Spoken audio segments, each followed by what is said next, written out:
Selamat malam semuanya. Terima kasih bergabung lagi dengan Mark Talk Series dengan saya Herman Kuswanto.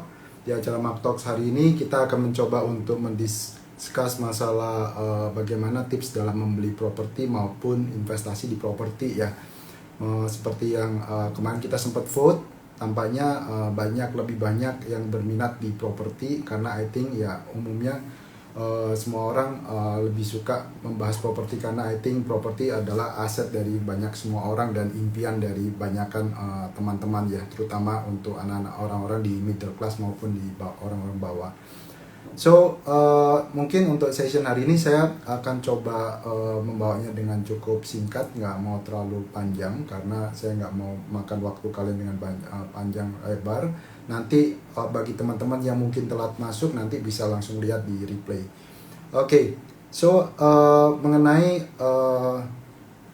beli maupun invest di properti ya, mungkin kita mulai dari hal basic dulu. Mungkin saya share ini yang saya sempat posting di feed di Mark Insight. Jadi pada dasarnya itu properti umumnya ada 3 jenis buyer ya untuk properti. Nah ini kalau mungkin teman-teman bisa lihat. Nah 3 tipe pembeli properti itu umumnya ya seperti kalian tahu bahwa pertama adalah pemakai atau user.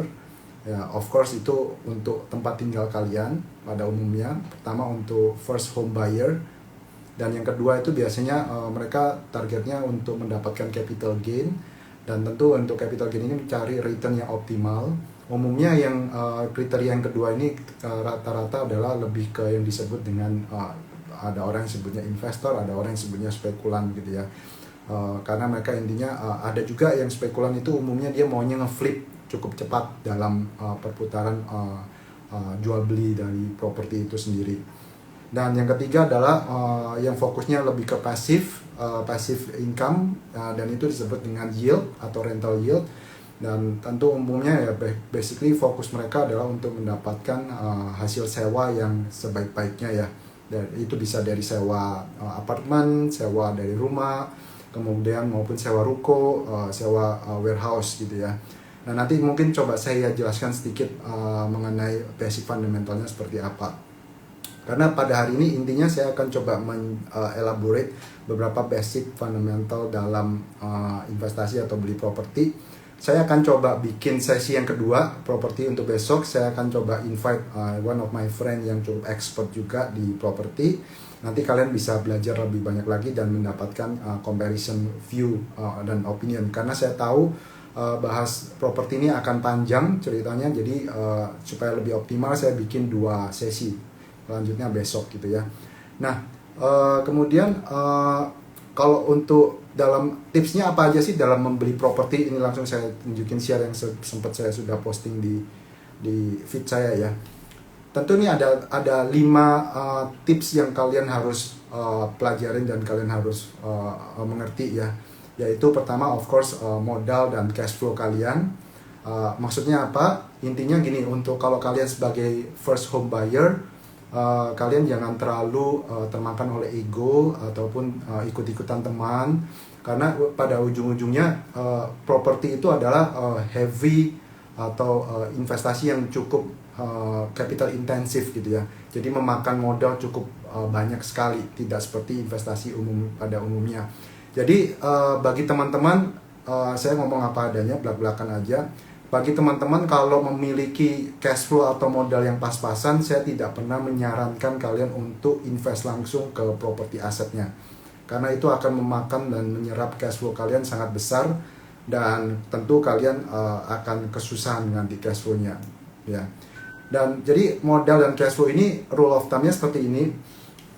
Kalau kalian misalnya memiliki income katakanlah 100 gitu ya, sebenarnya idealnya maksimum yang bisa kalian misalnya kalian melakukan cicilan itu sebisa mungkin supaya tidak mengganggu kebutuhan cash flow kalian sehari-hari, sebulan, di kebutuhan kalian gitu ya. Itu umumnya jangan melebihi lebih dari 30%, kecuali income kalian itu sudah sangat besar dan memang pembelian properti kalian itu tidak, maksudnya relatif to income kalian gitu ya. Bagaimana nilai nilai dari properti yang ingin kalian beli. Katakanlah kalau misalnya gaji kalian itu sudah katakanlah udah double digit gitu ya, katakanlah udah 10 juta atau 20 juta, bahkan mungkin katakanlah ada certain orang yang di atas 50 juta gitu ya. Nah itu memang affordability atau kemampuan untuk membeli properti yang jauh lebih mahal pasti lebih tinggi gitu ya. Jadi tolong disesuaikan.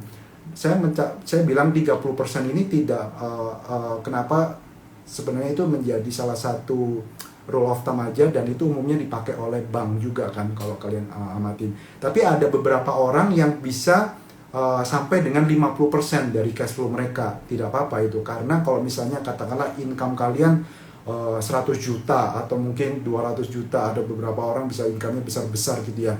50% ya mungkin kalian masih bisa hidup gitu ya. Karena kalian masih punya, rata-rata orang itu berapa sih kebutuhan per bulannya, itu kalian harus hitung dulu. Dan setiap orang tinggal di daerah dengan tinggal orang yang di kota berbeda-beda ya teman-teman. Jadi itu harus disesuaikan. Tapi rule of thumb-nya yang umumnya dipakai oleh bank itu adalah 30%, tidak melebihi itu, karena itu akan mengganggu aktivitas kalian. Dan saya tidak menyarankan kalian terlalu memaksakan diri kalian, karena nantinya kalian akan kehilangan kesempatan-kesempatan investasi yang ada. Katakanlah gini, kalian cuma punya income 10 juta. Kemudian kalian maksain nih beli properti yang tiba-tiba cicilan aja kalian bisa makan 5 juta sendiri, udah 50% dari income kalian. Atau bahkan kalian mungkin kebutuhan kalian untuk sebulan aja katakanlah bisa 3 juta misalnya. Terus sisanya 2 juta untuk yang lain-lain, untuk jalan-jalan atau apa. Nah nanti kalau ada yang lain-lain, kalian tidak bisa mendapatkan kesempatan untuk menabung atau mengalokasikan dana darurat maupun dana untuk investasi gitu ya. Kurang lebih seperti itu. Kemudian lokasi ya. Lokasi ini sangat penting menurut saya, karena property is about location, location, and location. Dan kalian semua menurut saya, mungkin bagi teman-teman yang sudah di market pasti udah paham betul. Dan kenapa sih location ini sangat penting? Karena ujung-ujungnya kalau misalnya terjadi pelemahan ekonomi, kondisi ekonomi yang ada, location ini sangat menentukan dari rental yield kalian nantinya. Karena location yang paling penting itu yang otomatis yang strategis ya tentu dekat dengan perkantoran atau dekat dengan sekolah anak ya kan. Karena kalian harus tergantung kalian pada, kalau kalian beli untuk personal berarti kalian ya pasti memikirkan kemampuan tadi, kapasitas kalian dan kebutuhan kalian untuk misalnya yang punya anak ya yang dekat dengan sekolah anak gitu kan. Dan kalau misalnya kalian untuk berinvestasi, ya tentu kalau kalian berinvestasi cari properti yang memang dekat dengan perkantoran.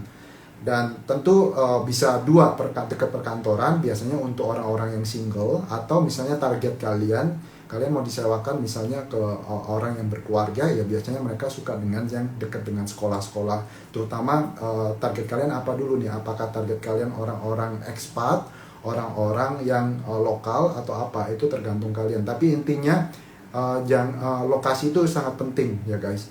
Nah kemudian yang ketiga, nah ini yang sangat penting juga, pahamin siklus aset dari properti tersebut. Kenapa? Saya akan menjelaskan ke kalian bahwa banyak orang itu mungkin yang untuk orang yang awam tidak begitu mengerti dan selalu mendengar bahwa properti itu selalu untung gitu ya zaman dulu.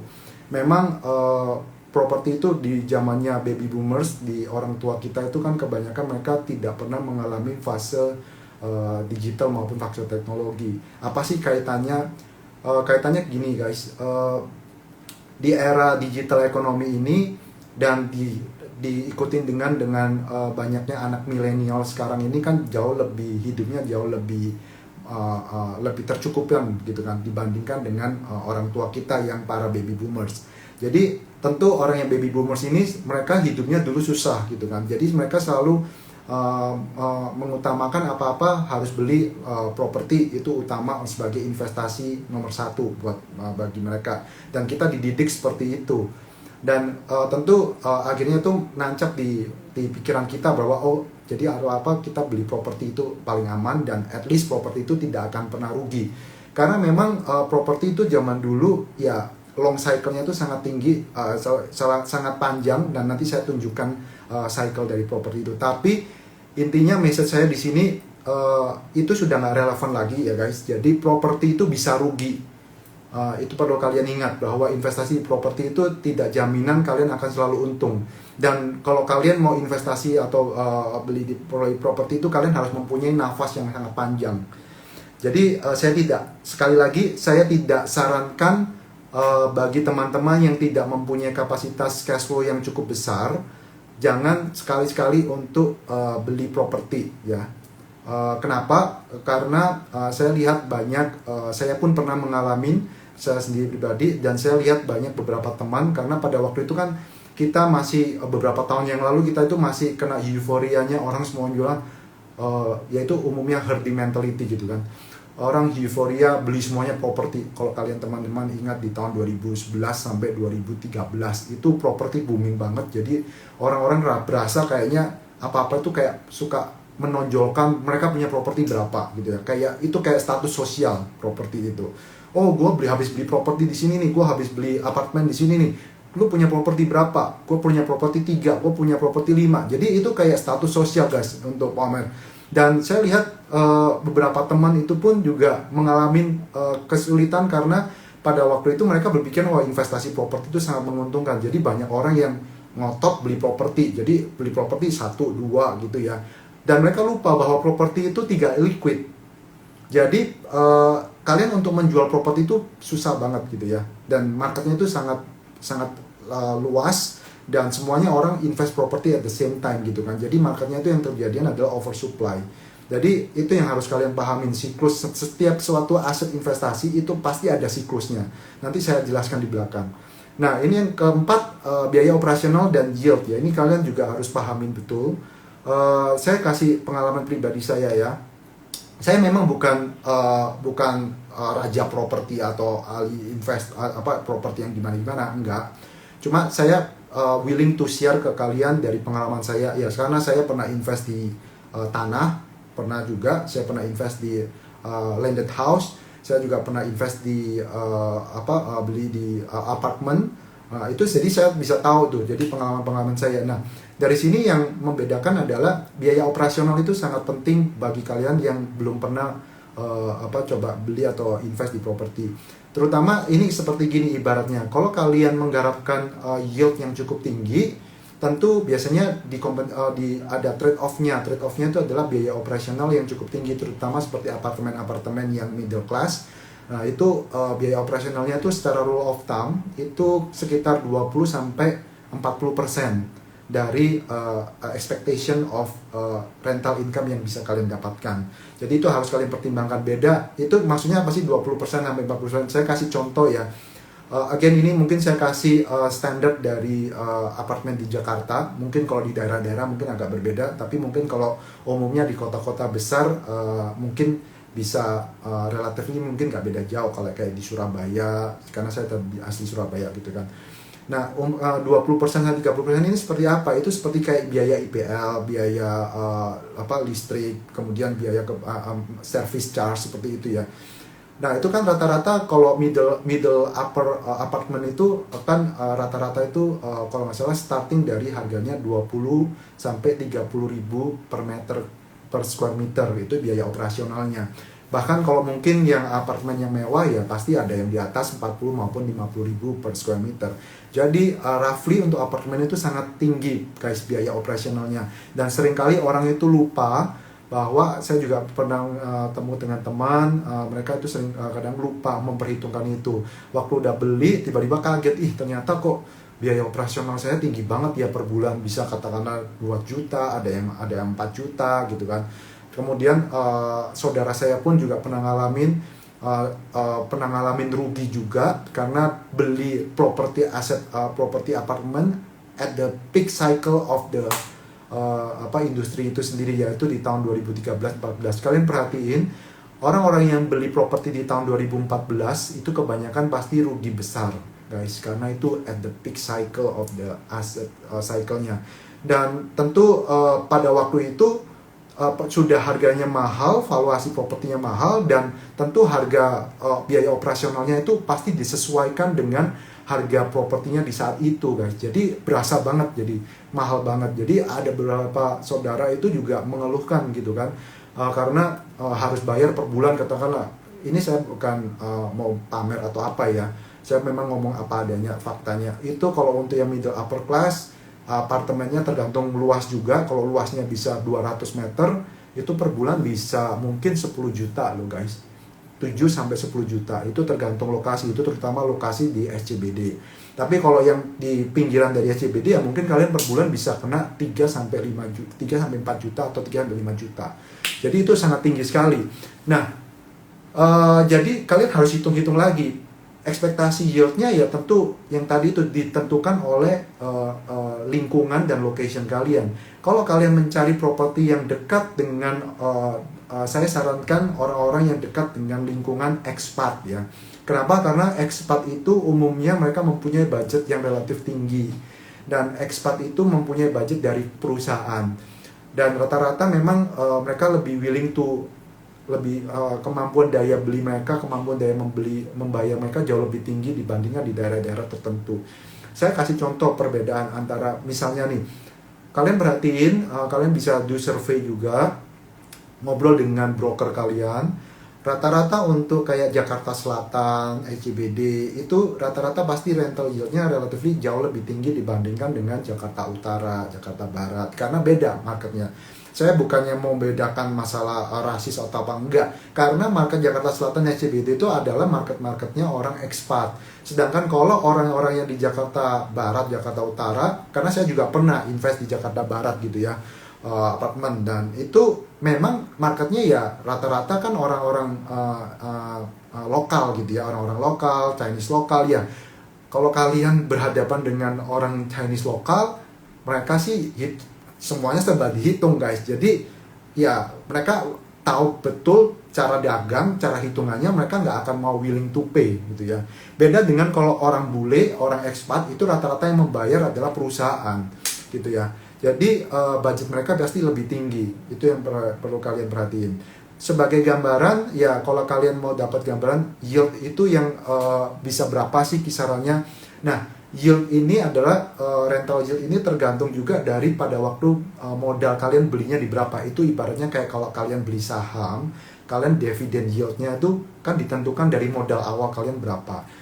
Umumnya orang-orang itu enaknya pada waktu kalian beli at the right cycle, pada saat memang ekonominya oke. Katakanlah orang-orang yang beli properti, apartemen ataupun landed house di tahun 2009 atau 2010 ya kan. Nah, seiring dengan perkembangan ekonomi yang ada, nah pada waktu itu ya yield itu akan continue to increase atau naik seiring dengan perkembangan ekonomi. Kalau misalnya ekonomi Indonesia membaik dan booming, biasanya banyak ekspat dikirim ke Indonesia melakukan banyak pekerjaan, kemudian budget dari perusahaan itu jangan akan naik juga. Jadi yield itu bisa kayak katakanlah double digit guys, kalau kalian misalnya mempunyai modal di tahun 2010. Tapi kalau yield kalian didapatkan di rata-rata, misalnya harga kalian relatif tinggi bagi kalian yang masuk di tahun 2015, di tahun 2016 atau bahkan 2000, ya ini orang yang kena di tahun 2000 puncak-puncaknya di 2014-15 itu pasti yang babak belur. Karena mereka mungkin yieldnya hanya katakanlah hanya 4%, 3%, bahkan mereka bisa rugi gitu kan. Karena competition mereka itu dengan orang yang pemilik properti yang tadinya punya modal di bawah. Katakanlah mereka modal di bawah guys. Ini saya kasih contoh gambarannya gini. Kalau kalian pembeli awal nih, modal kalian beli apartemen itu katakanlah 1M. Kemudian ada pembeli second, pembeli tangan ketiga, tangan keempat, katakanlah mereka belinya udah 2M. Berarti kan udah bedanya 100% kan. Nah, kalau katakanlah memang dia standar sewanya di sana katakanlah 10 juta per bulan, berarti kan yield mereka kurang lebih kan berarti kalian dapatnya 12% kalau untuk yang orang yang punya modal di 1M gitu ya. Jadi ini kan 10 juta per bulan, berarti 1 tahun kan 120 juta. Berarti hitungan gampangnya itu 12% gitu ya guys. Nah, sedangkan orang yang beli di harga 2M, ini kan rendah sekali gitu ya. 120 bagi 2M mungkin kalian hanya separuhnya, mungkin dapatnya hanya 6%. Nah, bagaimana dengan orang yang tadinya misalnya dia desperate nih. Wah, saya ya udah deh, kalau 10 juta udah susah banget karena sekarang oversupply semuanya, orang susah ekonomi, dia akan banting harga sewanya, bahkan bisa turun sampai katakanlah nggak apa-apa deh, saya 5 juta aja saya willing deh. 5 juta bagi dia itu masih oke, karena 5 juta itu mungkin masih separuh dari 12%, tadi dia dapat 6%. Tapi bayangkan buat orang yang beli di atas. Jadi ibaratnya itu sebenarnya simple seperti itu ya guys. Jadi itu harus kalian perhatikan baik-baik mengenai itu.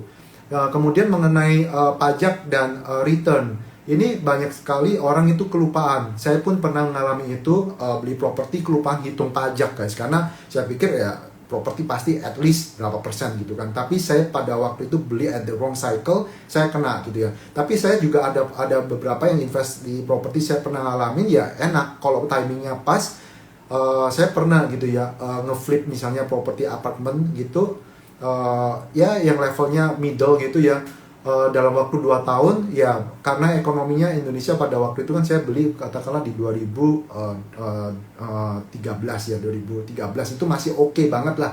Itu saya dapat 30% untuk 2 tahun. Jadi ya per tahunnya hanya dapat 15% ya, kayak 15, tapi 2 tahun 30% not bad at all pada waktu itu. Tapi setelah itu market property crash guys. Nah, tapi yang kelupaan adalah 30, saya dapatnya kurang lebih itu 30%, saya hitungnya net ya. Kurang lebih saya dapatnya 35-36%. Tapi saya pada waktu itu ya saya kelupaan hitung bahwa properti di zaman sekarang itu yang membedakan adalah kalau di zaman dulu, saya ingat banget karena waktu zaman dulu itu saya pernah belajar ikut dengan saudara, ada mentor, salah satu mentor saya guru les yang waktu itu mereka sangat flipper gitu ya istilahnya, spekulan properti pada waktu tahun 2007-2008. Itu saya belajar juga dari beliau bahwa pada waktu itu kan zamannya Robert Kiyosaki cerita banyak tentang properti. Kemudian ini salah satu mentor saya menerapkan ilmu itu dan berhasil. Dia intinya melakukan pembelian properti dengan cara leverage. Nah, pembelian properti dengan leverage untuk spekulan atau spekulator itu sangat bahaya juga guys, karena itu ibaratnya juga sama orang ibaratnya main saham tapi pakai margin. Itu hanya it can works kalau memang trennya adalah naik ya. Jadi pada waktu itu properti lagi booming banget. Jadi kalau kalian misalnya pakai leverage, kalian katakanlah hutang bank berapa, misalnya hutang dapat bisa, itu tergantung lagi, itu ada hitungannya nanti ya. Kalau kalian hutang katakanlah 500 juta, kemudian kalian kan cukup bayar DP-nya kan 20-30%, kalian bisa langsung beli 5 rumah misalnya gitu kan, DP. Tapi kalian harus memperhitungkan cash flow-nya, kalian nyicil, tapi dengan kalian harapkan untuk orang-orang yang spekulator ini ya, cara mainnya adalah target mereka dalam waktu hitungan 4-5 bulan itu sudah harus laku terjual lagi. Nah, karena pada saat itu kan booming ya, pada waktu itu kalian kalau ingat properti kalau lagi booming itu setiap launching itu selalu habis terjual. Itu pada saat itu saya juga ingat di daerah Gading Serpong sini, Sumarekon, BSD, kalau mereka setiap launching barang berapa unit habis. Kemudian batch berikutnya harga propertinya udah dinaikin price listnya 10%. Nah, seperti itu kalau memang momentumnya ada guys, kalian main leverage itu bisa, tapi kalian harus hati-hati ya. Dan itu hanya bagi kalian yang memang cash flow-nya kuat, karena pada saat itu fail, kalian tetap punya kewajiban untuk membayar cash flow itu terus. Jadi kalian harus memperhitungkan itu. Nah, balik lagi masalah pajak. Pajak itu kalau zaman dulu orang itu balik nama itu ada suatu loophole di mana kalian bisa, kalau zaman dulu itu kan kalau kalian bener-bener balik nama AJB baru kalian kena pajak balik nama gitu kan. Nah, sejak di tahun, saya lupa kalau nggak salah sejak di tahun 2009 atau 2010 itu kan sudah nggak diberlakukan lagi. Jadi sekarang ini pun dalam bentuk PPJB pun kalian itu udah dikenakan pajak final gitu ya. Jadi meskipun kalian belum AJB, sekarang itu pemerintah paham betul, karena pada saat itu dulu loophole itu banyak dipakai oleh spekulator properti untuk ngeflip gitu ya. Dan akhirnya pemerintah tahu mereka ini kan banyak spekulator yang pakai loophole ini untuk tidak membayar pajak. Bayangkan kalau pakai leverage kalian bisa cuan atau profit 20% sekejap tapi tanpa bayar pajak, itu kan gila gitu kan. Akhirnya pemerintah aware akan loophole itu, akhirnya ditutup. Jadi setiap sekarang itu kalian setiap jual beli PPJB pun dalam bentuk PPJB kalau dibalik ke nama orang lain kalian sudah kena pajaknya, plus nanti ada biaya administrasi lagi another 1-2%. Jadi minimal cost kalian itu untuk ngeflip atau jual properti itu aja udah costnya 7% minimal. Belum lagi kalau PPN sudah include di awal ya. Belum lagi nanti ya ada biaya-biaya lagi. Jadi kalian itu investasi properti di zaman sekarang itu sangat-sangat berat bagi saya, kecuali kalian memang punya nafas yang panjang dan katakanlah kalian memang lebih fokusnya tadi ke rental yield, itu beda ya. Nanti saya kasih gambaran siklus properti seperti apa. Nah ini udah hampir 30 menit, saya nggak berasa. Mungkin saya kasih terakhir yang untuk sebelum ke Q&A. Ini guys, saya tunjukin. Wah, kok nggak ke save ya?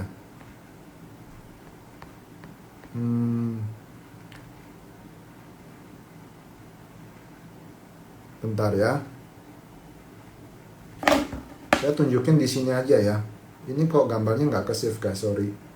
Cycle ini menurut saya ini sangat penting ya.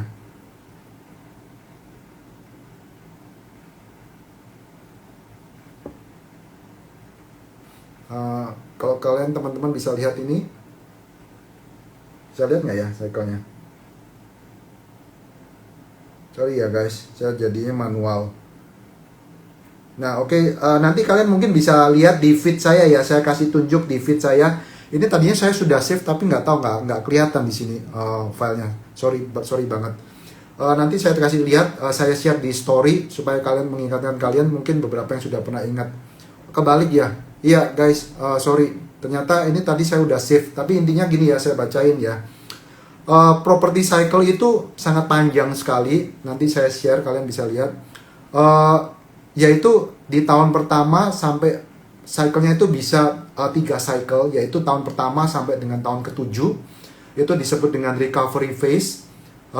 Dimana itu cycle recovery yang pertama itu biasanya kenaikannya nggak terlalu tinggi gitu ya.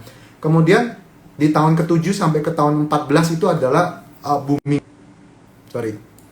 Nah, booming yang sangat tinggi sekali itu di properti. Kemudian di tahun ke-14 sampai di tahun ke-18. Jadi setiap cycle itu kurang lebih, cycle pertama 7 tahun, cycle kedua itu adalah 7 tahun lagi, cycle yang ketiga itu kurang lebih cycle yang crash-nya properti ya. Itu kurang lebih makan waktu 4 tahun sampai 5 tahun. Nah, saya kasih contoh gambaran gini. Kalau ditanya kita di fase yang keberapa gitu ya. Mungkin untuk gambaran yang gampangnya itu adalah saya pakai risetnya gini aja. Kita kan Krismon di tahun 97-98 ya guys. Jadi mungkin ekonomi kita bisa dibilang riset itu di tahun 2000. Jadi ini sesuai nih sebenarnya siklusnya. Kalau kalian ingat di tahun 2000 sampai 2007 properti kan cukup oke lah, ya biasa-biasa, tapi kan growth-nya lumayan ya, market properti tahun 2000 sampai 2007, 7 tahun ya, itu cycle pertama. Kemudian setelah 2007 terjadilah memang tergantung lagi, terjadi commodity boom pada waktu itu ya guys. Jadi Indonesia itu sangat berjaya sekali. Hanya saja kena global financial crisis di US, kita hanya turun sebentar. Waktu itu market kita crash, tapi market kita kan mendapatkan pertumbuhan middle class yang sangat besar karena sektor komoditi kita kan booming banget, sektor CPO, perkebunan, sektor batu bara, banyak orang munculan orang kaya. Nah, di fase yang kedua itu adalah disebut dengan explosive phase, yaitu di the next 7 years, the next 7 tahun gitu ya. Di 7 tahun berikutnya itu kan kalian bisa lihat di tahun 2007 sampai 2014. Persis banget kan siklusnya guys. Jadi di tahun 2007 sampai ke 2014 itu memang explosive phase untuk property market. Jadi property itu booming banget. Tapi kebanyakan banyak orang yang nggak ngerti, orang yang pemainnya pemula main itu ada juga salah satu dari saudara saya sendiri beli waktu tahun 2014 ya. Jadi ya sakit hati banget. Jadi kok bayang kalian saya kasih contoh nih, ini real story. Saya kasih contoh, salah satu saudara saya beli apartemen di SCBD, harganya at the peak. Dan saya bukannya mau apa ya, pokoknya tinggi banget deh harganya. Kemudian saya dengar sekarang kan di SCBD rata-rata turun kurang lebih 30%. Itu nangis nggak gitu guys? Bayangkan, orang yang dulu berpikir bahwa invest properti nggak bisa rugi, itu nonsense. Karena orang-orang zaman dulu yang ngomong ke kita, yang didik ke kita, orang tua yang mungkin pemahaman tentang market, pemahaman tentang finansialnya itu tidak begitu dalam gitu ya. Jadi dari session ini saya harapkan saya bisa sharing ini ke kalian supaya kalian juga dapatkan ilmunya, supaya kalian tidak mengalami kerugian yang sama. Dan setiap kalian kalau mau invest di properti, ingat baik-baik bahwa ini market yang sangat tidak liquid dan kalian harus mempunyai nafas yang panjang gitu ya. Nah, kemudian fase recession di properti itu adalah 4-5 tahun. 4-5 tahun kalau kita hitung dari 2014, peaknya 4-5 tahun itu ya kejadian sekarang kan. Kurang lebih kita sekarang udah di tahun dari 2014 udah masukin ke tahun ke-6 ya, dari 2014 karena kita tahun 2020. Jadi memang kalau ditanya apakah ini saat yang tepat untuk beli properti, menurut saya sih mungkin bisa dibilang kalau memang ada banyak orang yang BU, misalnya katakanlah gini ya, saya kasih contoh. Kalau misalnya kalian tahu harga price listnya itu katakanlah orang-orang yang launching di tahun, karena di sekitar sini guys, itu saya sudah perhatiin, saya tuh juga lihat-lihat, saya monitor terus properti, ya lumayan kalau nanti ada kesempatan, ya saya akan coba ambil gitu kan. Nah, kalau properti sekarang ini di daerah Serpong, itu rata-rata sudah turun 20-25% dari price list. Jadi, beberapa orang yang beli itu memang developer ini mereka harus hati-hati karena banyak customer mereka marah-marah karena banyak mereka yang beli di 2 tahun 3 tahun waktu launching, tiba-tiba sekarang kayak BSD mengeluarkan price list harganya diskon 20% gitu kan. Ya pasti orang sakit hati lah, tapi ya mau nggak mau karena that's the cycle gitu kan.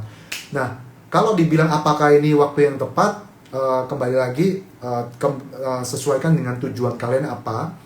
Kalau kalian memang tujuannya untuk lebih ke tempat tinggal, untuk memang kepemilikan jangka panjang, ya mungkin saat ini bisa dibilang saat yang tepat. Tapi kalian cari orang yang benar-benar kalau bisa ya tekan aja gitu ya harganya guys.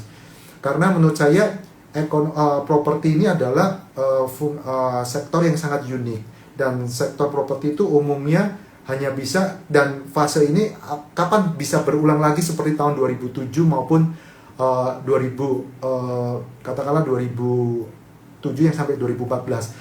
Tadi ya saya ingatkan lagi ya, ini nafasnya sangat panjang ya, 3 cycle tadi. Jadi kalau kita sudah melihat ini bottomnya, memang bottomnya guys. Tapi yang tadi sekalian ingat, fase yang pertama di 7 tahun pertama itu kan properti ya gitu-gitu aja guys. Jadi kalian harus punya nafas itu kurang lebih 7 tahun ya. Berarti ya kalau yang standar naiknya gini guys, ini 7 tahun fase yang pertama. Fase yang kedua explosive itu baru begini naiknya harga properti ya. Jadi kalau kalian ekspektasinya mau yang mendapatkan fase yang kedua, ya saya sarankan kalian beli propertinya nanti aja gitu ya. Karena tunggu sampai ekonomi Indonesia benar-benar recover, oke banget. Seperti kita mengalami kayak katakanlah booming commodity boom seperti dulu, semua orang dapat pekerjaan bagus, ekonomi booming, rupiah menguat. Nah, terus kalian lihat kanan kiri banyak orang launching sangat oke, kemudian ini lah itu mungkin saat yang tepat.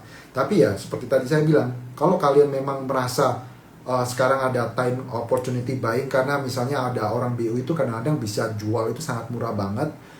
Katakanlah kalau orang BU mungkin dia bisa diskonnya sampai 30%. Ya kalau 30%, kalau kalian mendapatkan ngelok 30% yang pertama, ini fase yang pertama ya lumayan lah guys. Kalian bisa mungkin untung 30% at least. Tapi ya mungkin kalian tidak bisa mendapatkan cuan kayak properti zaman dulu, orang-orang bisa nge-flip bisa 100%, 200% properti gitu ya. Oke, I think sudah 30 menitan. Saya mungkin memberikan ke Q&A dikit aja. Kalau nggak ada mungkin saya sudahin. Saya kasih waktu kesempatan mungkin kurang lebih 5-10 menit aja ya, supaya saya nggak makan waktu kalian. Nanti bisa kalian lihat lagi di feed saya.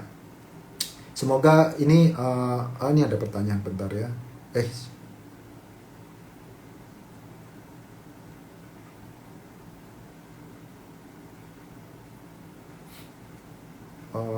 Tadi ada pertanyaan, oh nggak ada ya, hilang. Bagi teman-teman kalau ada pertanyaan silakan feel free untuk bertanya. Kalau nggak ada nanti saya iniin, kalian bisa, kita mungkin bisa interaksi di Instagram Story di sini. Kalau yang bagi teman-teman yang sudah lewat, mungkin nanti bisa ditonton ulang ya, replay dari session ini. Ya besok saya akan rencana bikin properti sesi yang kedua, saya akan bawa salah satu teman saya, expertnya, dia juga salah satu property analyst, dan dia juga cukup investasinya cukup oke di properti. Jadi nanti lebih ngomong masalah teknikal. Hari ini saya bahas sharing tentang hal yang basicnya. Nah ini tanya ada Pak Myon Han ya, better invest real property atau saham property? Nah ya tentu itu disesuaikan dengan profil kalian. Bagusnya kalau untuk saham properti ya lebih liquid, jadi kalian anytime ada kebutuhan liquid, ada kebutuhan cash flow, kalian kalau salah langkah kalian bisa jual. Tapi kalau properti real asset ya duit kalian nyangkut gitu aja, dan itu lama ya. Itu yang harus ditaruh di put on your mind. Kemudian ini ada pertanyaan dari Pak Handi, properti apa yang bagus untuk investasi? Nah pertanyaan yang relevan menurut saya, properti yang bagus untuk investasi ini menurut saya sekarang, saya unfortunately saya tidak mempunyai expertise di situ, tapi saya sempat ngobrol dengan beberapa teman yang memang ada invest di situ ya, karena saya tidak pribadi sendiri saya nggak punya pengalaman di situ. Menurut saya saat ini properti yang bagus untuk kalian investasikan itu adalah properti di warehousing ya, karena banyak orang sesuai dengan era dengan e-commerce, banyak mereka ini membutuhkan warehouse untuk kebutuhan logistik, dan banyak dari para prinsipal FMCG, pemain produsen besar-besar itu sekarang mulai berpartneran dengan para seperti para e-commerce ini, dan mereka umumnya kan e-commerce ini rata-rata asset light ya, bisnisnya mereka nggak terlalu punya banyak aset, jadi umumnya mereka rata-rata memberatkan untuk investasi mereka adalah sewa, lebih ke sewa gudang-gudang warehousing untuk stocking mereka, untuk inventory mereka, dan rata-rata rental yield untuk di warehousing itu cukup bagus ya guys.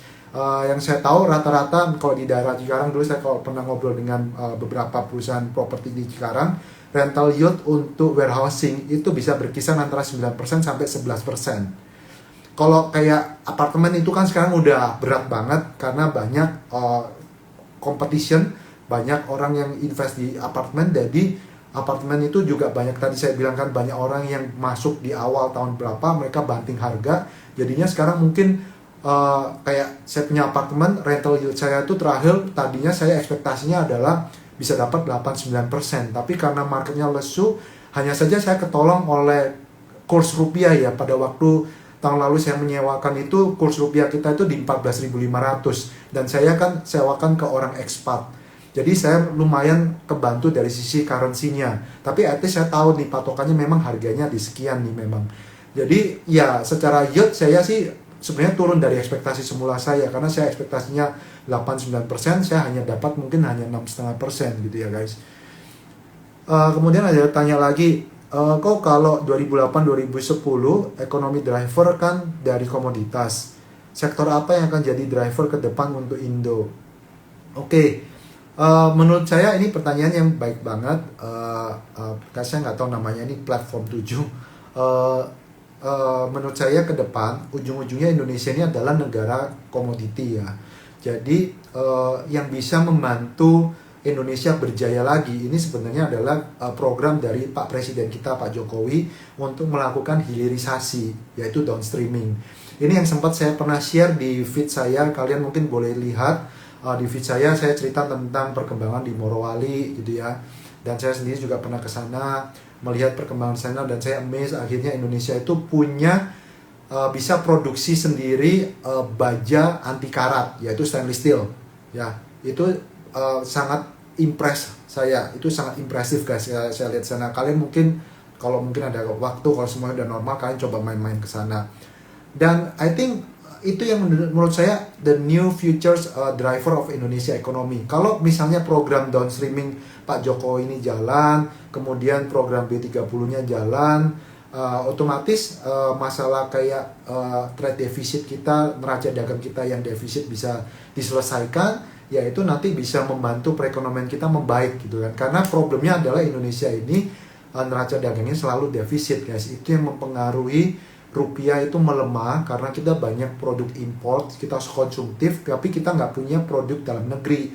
Tapi dengan adanya hilirisasi, kalau kita semua baja bisa produksi dalam negeri, kemudian nanti Pak Jokowi ingin memberikan katakanlah insentif untuk mobil listrik. Nah sebenarnya ini yang memberi insentif supaya ekonomi kita bergerak guys. Jadi kalau kita nggak terlalu import banyak minyak, ekonomi kita gerak, nanti semua orang mendapatkan perputaran ekonomi kita baik, ya pasti properti suatu saat akan recover lagi. Kurang lebihnya seperti itu ya. Jadi semoga menjawab. Ada pertanyaan dari Brian, kok boleh share ya model cash flow rental property yang menggunakan mortgage? Oh, aku nggak siapin di sini ya Brian. Mungkin nanti lain kali coba ya, boleh saya share. Tapi itu biasanya ya memang. Tapi ini maksudnya apa ya? Mau hitung apanya dulu nih Brian? Karena itu memang banyak sih gunanya. Apakah kalian mau hitung cash flow itu untuk perhitungan payback-nya kah? Kalian mau rata-rata invest berapa lama kah? Itu banyak. Jadi pertanyaan kamu terlalu broad ya, terlalu luas. Jadi sorry kalau nanti mungkin saya bisa bahas di lain waktu. Ini ada pertanyaan dari Pak Denis. Ko Herman, untuk invest di real property, ideally punya liquid asset minimal berapa? Assume tidak ambil mortgage. Apakah 10M? Oh enggak juga lah Denis. Properti ini kan ujung-ujungnya tergantung kalian tinggal di daerah mana, tergantung kalian mau beli properti itu levelnya apa. Ya sekarang properti itu banyak kok disesuaikan dengan daya beli orang, tapi konsekuensinya size-nya dikecilin. Makanya sekarang banyak daerah sini pun orang developer jual properti harganya 1M, karena rata-rata dari hasil diskusi saya, mereka itu umumnya udah berat. Market sekarang ini untuk rata-rata naik di atas 2M itu berat. Dan market yang di atas 2M itu kan rata-rata orang yang memang sudah mapan, dan rata-rata memang orang yang sudah mapan itu mereka sudah punya beberapa properti. Jadi mereka kalau beli properti pasti tujuannya untuk investasi. Dan kalau misalnya mereka sudah rugi kanan kiri investasi di properti mereka, atau mungkin nyangkut di beberapa properti mereka, ya mereka malas beli. Jadi sekarang itu yang benar-benar pembeli properti itu adalah real buyer, atau orang-orang yang first buyer owner gitu ya. Jadi nggak harus 10M ya Dennis, itu terlalu berlebihan lah menurut saya. Kalian kalau kamu punya duit katakanlah 1M, terus kamu beli properti yang 500 juta, ya bisa dapat properti. Jadi itu konteksnya tergantung disesuaikan size dan kebutuhan kalian. Daerah mana yang prospek ke depan yang layak diinvestasi? Pertanyaan Pak Handi. Ya kalau misalnya kita lihat gampangnya gini Pak Handi. Tadi saya sempat cerita mengenai kalau kita melihatnya simple gini ya teman-teman. Kalian harus coba lihat pemerintah ini geraknya kemana, program pemerintah. Karena ujungnya seperti yang tadi saya bilang message di awal. Kalau kalian bisa tap market yang, kalau bisa itu tap market property itu yang dekat dengan market orang expat. Ya. Kalau dulu kalian lihat ini yang saya pelajarin, ini juga akhirnya menjadi pembelajaran bagi saya. Kenapa Jakarta Selatan itu dulu propertinya tuh booming banget dan sangat tinggi sekali yieldnya. Karena kalau kalian tahu di Jakarta Selatan, di daerah Kapten Tendian, kemudian daerah Kemang, kemudian di daerah belakang sana ya, itu kan daerahnya oil and gas, sektor-sektor oil and gas. Orang-orang bule semua di sana yang jago-jago, dan orang-orang sektor oil and gas itu gajinya tinggi-tinggi banget guys. Jadi makanya dulu salah satu properti saya juga saya beli di Kemang gitu ya. Nah itu saya ngincernya juga karena market ekspat. Tapi akhirnya ternyata kan yang sekarang terjadi adalah oil and gas di Indonesia kan collapse. Jadinya orang-orang bule ini banyak yang pulang kampung, dan marketnya akhirnya redup gitu ya. Dan karena redup ya akhirnya yieldnya udah nggak sebagus dulu lagi. Dan sekarang mereka di Jakarta Selatan itu dikuasain oleh orang-orang ekspat Korea. Dan orang Korea ya masih oke lah, tapi mereka budgetnya tidak setinggi orang-orang bule. Nah, sekarang ini unfortunately memang kalau kita lihat ekspat-ekspat yang di Indonesia, bule itu sudah sangat minim ya guys. Yang masuk di Indonesia itu ekspatnya adalah either orang Korea, orang Jepang, atau orang Cina gitu ya. Dan kalau Pak Handi tadi menjawab pertanyaan Pak Handi, yang prospek oke ya, sekarang ini yang sangat difokuskan pemerintah itu kan adalah Indonesia Timur. Ya, daerah hilirisasi Indonesia Timur, daerah Sulawesi, daerah yang mungkin Irian sana.